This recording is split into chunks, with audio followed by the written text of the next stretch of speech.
Good morning and welcome back to Sarah's Joyful Journey. I'm Sarah Joy. Today's video is going to be a BBB&E meal prep. I have a handy list ready to go and I will go over what I will be prepping for today because I have work coming up this weekend, so I want to have things that are ready to go and a variety of foods so that I don't feel like I'm getting bored eating the same thing, which is a problem for me, at least when it comes to BBB&E. I can get a little bit bored, so I like to have a variety. So what am I going to be doing today? I am going to be making some egg bread. I'm going to be using Indigo Neely's Next Level Butter Bread. Yes, I realize this has cream of tartar and allulose in it, so it's not technically BB&E, but I thought long and hard about it. It's not a bread that I abuse. It's not, I've only ever made it once and I kept it within range. I have some hamburger patties, so I wanted to make some hamburgers out of that with some butter mayo and some mustard. And I also would like to make potentially a breakfast sandwich with fried egg and bacon, just because it sounds interesting. So I am gonna make a loaf of that. I'm okay with the allulose. It's mostly in there for browning purposes, not for sweetening purposes. So for me, I am going to count it as acceptable. The other thing I'm going to be making is I'm going to be making bacon and egg cups because they're fantastic, easy to make. You throw them in the oven and then you can just grab and go.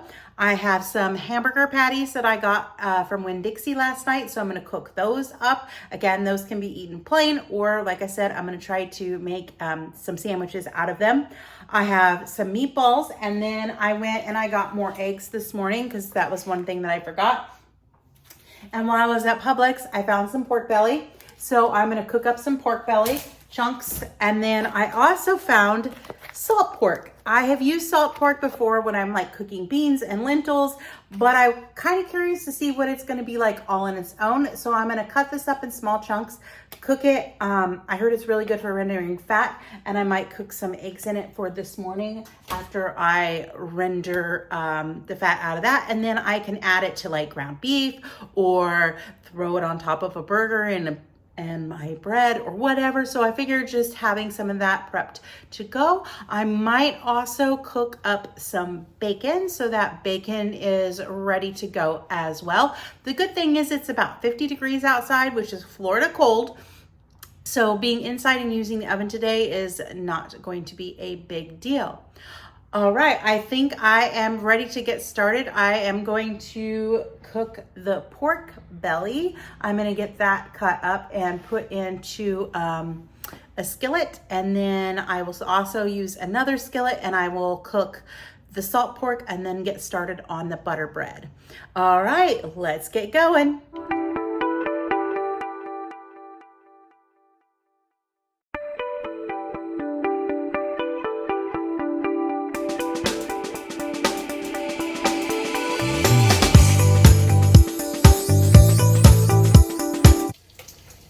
I totally made a rookie mistake. I set my camera up, had it all ready for time lapse, thought I set start. I did not. So I went to stop the camera to show you that my pork belly is done cooking and realized that I didn't record that entire segment. So you will not actually get to see me cooking pork belly, but I'll flip the camera around in a moment and I'll show you. And then I have the salt pork going. I'll probably start a video on that so you can see the process. And I'm going to talk a little bit more about the salt pork because I'm learning some interesting things about it. All right, so let me show you the pork belly. So here is the pork belly all finished up. I know it actually kind of blends into the bowl, but it's all nice and crispy. As soon as it cools, I will put it in a Ziploc bag because that will work better for storage for my fridge. I just don't want to put it in plastic until it's cool, so it's going to sit here and cool down a bit. And then I will show you the salt pork. So we're gonna come right over here. So here is the salt pork. I thought that it would render more fat. It's really not rendering that much fat out of it, which is fine. It's finally starting to crisp up. What I have discovered is that it definitely needs to be cooked on a lower setting. It does not like a higher setting, so I have it on like 2 to 3. It's like medium low. So that is finally starting to crisp up. I want it to be nice and crispy. So I will show you what it looks like when it's done. And then once it's done, I will get started on the butter bread. So here is the salt pork crisping up super nicely. I'm so excited. I went ahead and I did taste test a tiny bit. It is salty, but I really, really liked it. I don't think I would sit down and eat like a serving of this, but I could see taking a little bit of this or a part of this and turning it into with some scrambled eggs would be amazing, or putting it on top of fried eggs as like an accent piece would be delicious. So I'm super excited to have this salt pork. I'm going to take it out in just a moment because it's just about to the liking that I would like, and it will probably be something that will be going on my list fairly regularly now. The salt pork is done and put away, and I'm getting ready to start on the butter bread, which I'm super excited about. I also just got a puppy update, and we have made arrangements for me to go and pick up Ghost. I'm over the moon excited about it. I will be going we're going to leave Florida on the 10th, and we will be driving to North Carolina on the 10th. We're going to stay with our daughter for a night, and then we're going to head over to pick up Ghost on Monday morning, and then turn around and come back home. It's going to be a very long, busy day. I will, of course, be doing a vlog and checking in with you guys during that whole process, and there'll be lots of puppy videos coming soon, especially as I start training him, which I will be doing the second day we get home, because the first day we get home is just going to pretty much just be traveling, which I'm so excited about. All right, let's get started on this butter bread. But before I forget, I have learned something. I do have coffee in here. It's a nice big cup of coffee. Isn't my mug adorable? I saw it the other day and I had to get it, and I got another one. So I put coffee in here. It's a flavored coffee, which doesn't have sugar in it. So this coffee is Christmas cookie. So it has notes of vanilla and other things. It's not just plain. But I found if I put 3 tablespoons of butter and a little bit of salt, because salt helps cuts the bitterness, I can actually drink the coffee without any sweetener. It's not my favorite, and I definitely wouldn't want to drink more than 1 cup, but I'm super excited that I can drink basically black coffee with some fat in it. So I'm happy about that. Because yesterday I had a wicked headache from not having caffeine. So hopefully now that I can drink coffee, I can do that. All right, let's get started on this butter bread.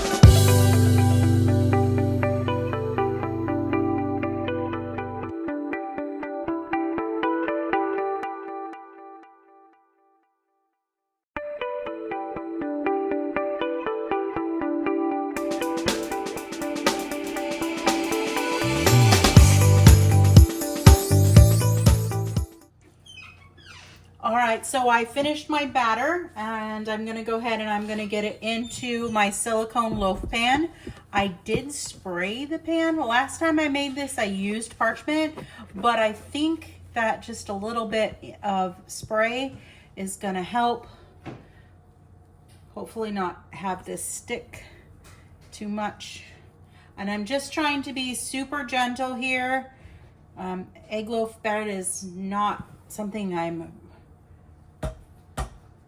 familiar with making. I'm not a pro at this yet. This is literally only the second time I've made this.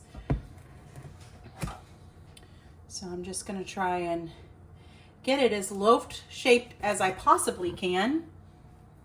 So here you're seeing me just blunder around with it.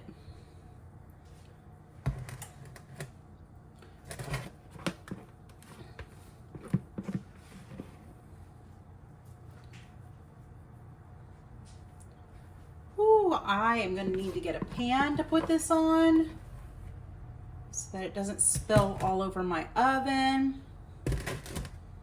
Let's go ahead and see if I can shape this up a bit better.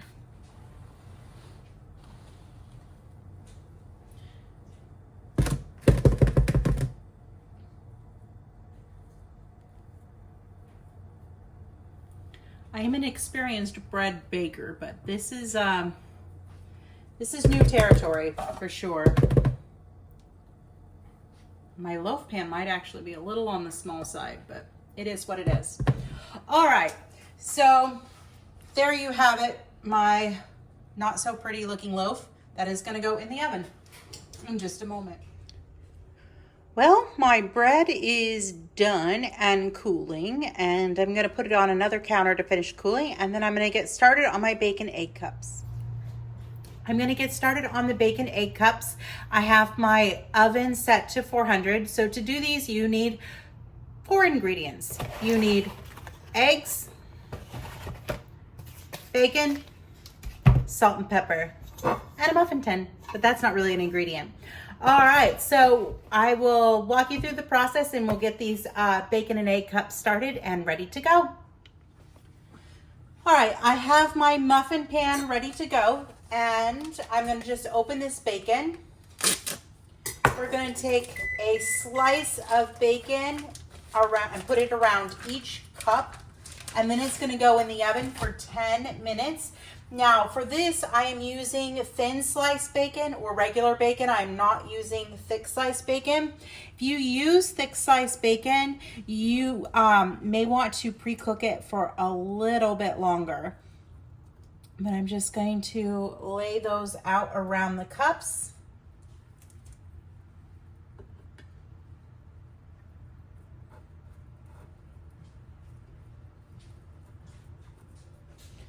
Very simple, easy to do. I haven't made these in a while, but I used to make them all the time, and they're delicious. Plus, you can reheat them pretty well in the microwave, which makes them good options for going to work, as I usually have my first meal or my lunch break is usually around 9:30, 10 o'clock. So I don't always want to eat like lunchy type foods. So this is a nice grab and go quick breakfast. They do taste pretty good cold too, so you can do it that way as well.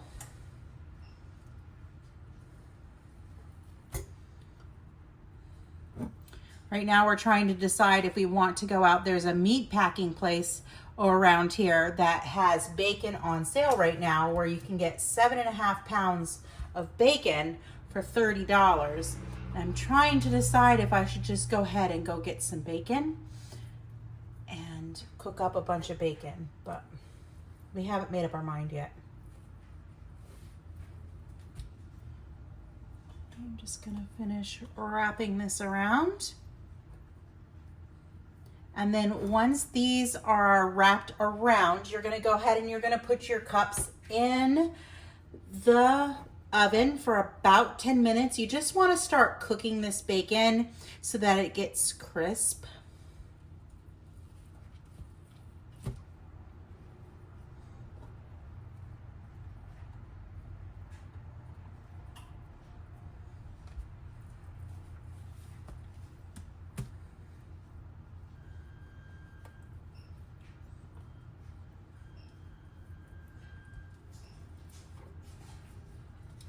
I think there's like 4 slices of this bacon left. I'm gonna cook it in the air fryer in just a few moments. But there you have it. That is the bacon cups ready to go for the first step. The bacon egg cups have come out of the oven. They're looking pretty decent. This bacon fell more than I'm used to, so I'm probably gonna get a fork and try and open it up a little bit. But next, all we're gonna do is crack and open an egg in each one of those and then top with salt and pepper.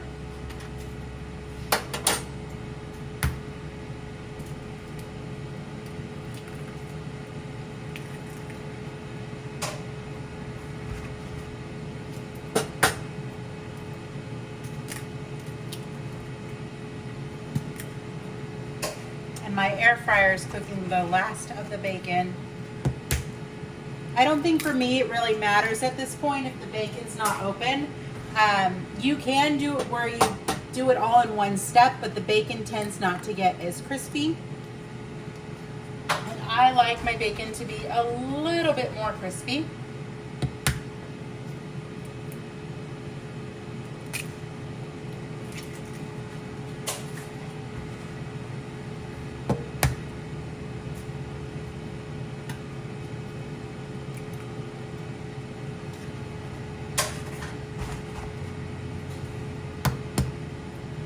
Once I get all these eggs in here, I'm gonna top them with some salt and pepper, and then they're gonna go back in the oven for about another 10 minutes.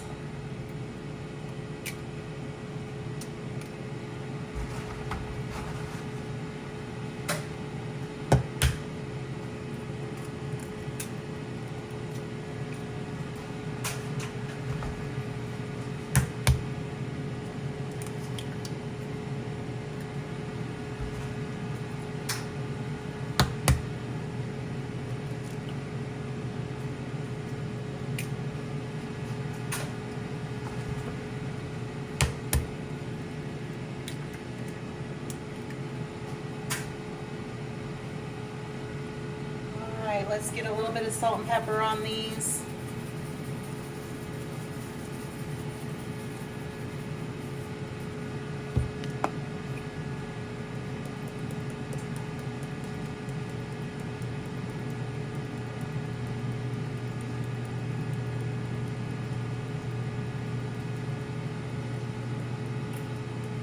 And these are now ready to go back into the oven for 10 more minutes. The bacon and egg cups are done. I'm going to let them cool for a few minutes, and then I'm going to transfer them to a plate. Once they are completely cool, I'm going to put them in Ziploc bags because, again, that works better for my storage purposes. So we are in the car running to do a errand that I've wanted to do for a while. There's a place called Hopkins Meat Packing. It's near Stanford. So it's not super close to our house. It's about an hour, hour and a half. Well, they're having a special on bacon that I mentioned previously in this video, but we're heading out to go ahead and grab it. I'm gonna grab probably 2 of them. So that'll give me like 15 pounds of bacon. Lots of bacon. I am thinking ahead though. I'm trying to plan ahead because with getting Ghost and I'm taking a month off, I'm not going to have income. So if I can spend the money now, that means I have food for later and I don't have to stress about that portion of our budget. So we're going to do that, and I will try to take some pictures. I'm not going to video in there out of respect, but I will at least try to get a few pictures and tell you about my experience so that if you're in the Central Florida area and you want to check them out, you can, and you can see what kind of things they offer. All right, so we just got done checking out Hopkins Meat Packing. Sorry, I didn't take any pictures. It's a really, really tiny place in the middle of nowhere, but they had some fantastic deals. I'm super excited. We saw a giant chuck roast. I mean, it was bigger than my face, and they wanted like $35 for it. So it was a really good price. I did get my 15 pounds of bacon for $60, so not bad at all. Plenty of bacon. We'd love to come down sometime, save up for it, and bring a small chest freezer with us or a cooler or something, and then stock up on some good deals. They had some amazing deals in there, so totally worth checking out. It probably wouldn't be a place we come to regularly because it's about an hour and a half from our house, so not super convenient, but you know, sometimes it pays to check things out and try something new and different. So that's what we did today. As soon as we get home, I will be cooking up 7.5 pounds of bacon. So I have some bacon for the next several days. Then I don't have to worry about cooking it. And then I'm also going to do the hamburgers and the meatballs, and that should carry us over through the end of the week. Well, there you have it. 15 pounds of bacon. That's what you get for $60 around here. But I'm pretty proud of it. It has a use by or freeze date of like March 7th. So I'm going to probably cook the better part of one of these packages. Maybe. I might actually just put both of these in the refrigerator and then cook some of the other bacon I have. But I am going to cook up a bunch of bacon in just a few minutes. And then I have some hamburger patties to cook and some meatballs. So for my bacon, I have decided I'm going to cook it in the oven, and then I put those 2 big packages I got in the refrigerator, and I pulled out almost everything that I had in the refrigerator. I stuck 6 pounds in the freezer. I might put 3 more pounds in the freezer if I can find space for it. And then I have this little bit of this package left, and then I have these 3-pound packages. So I think I'm going to cook up like 4 pounds of bacon. That should last me many, many, many days, which holds appeal because tomorrow I'm gonna cook the picanha, so that way it's cooked, unless I figure out how to get it in the freezer, which I could do too. I don't know. I think I'm just gonna cook it tomorrow though. And then this means that for the rest of the week, I'll have egg cups, meatballs, hamburger patties, and bacon, and I can always cook eggs. And then I can have some sandwiches with either hamburger patties or egg sandwiches, which holds an appeal to me. So yeah, I'm gonna get started on cooking this bacon and then the hamburgers, and then once those are done, I can finish off by making the meatballs.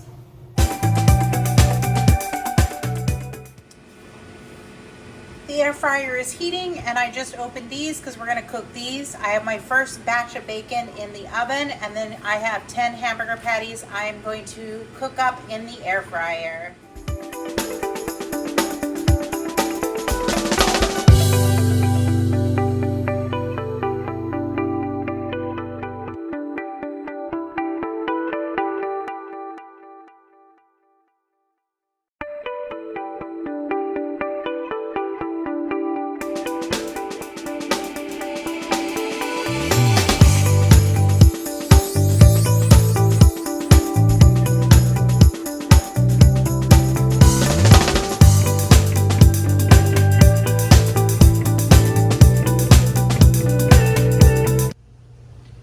The meatballs are done. I did them in the oven. I did get like 35 out of 4 pounds of meat, so not bad. They took about 35 minutes in the oven at 350.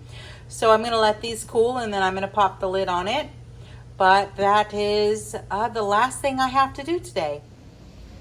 Well, my BBB&E meal planning is done. So for the record, today I have cooked 10 hamburger patties. I've made 40 meatballs, which was 4 pounds of meat. I cooked little over 3 pounds of bacon. I also made 12 bacon and egg cups and egg white bread. I think that was everything that was on my list. That was everything that was on my list. So that was a pretty good batch of things to do. So now the cool thing is over the next couple days, once I go back to work on Thursday, I'll be able to pack a few things and throw them in and have it. For the most part, one meal is working pretty good for me this time on BBBE.